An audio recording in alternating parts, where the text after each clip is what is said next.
મિત્ર, કુદરત સારામાં સારો વ્યક્તિને પણ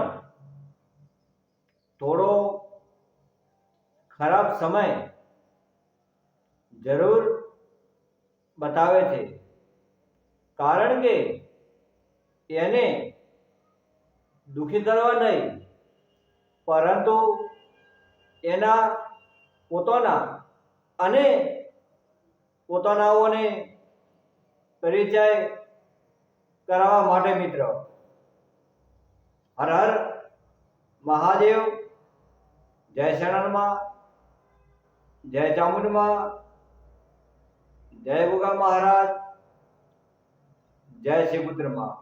તો આ મિત્ર ચેનલને લાઈક કરજો, શેર કરજો, સબસ્ક્રાઈબ કરજો અને ભાઈ તરીકે આ ચેનલને સપોર્ટ કરજો. જય શરણમાં.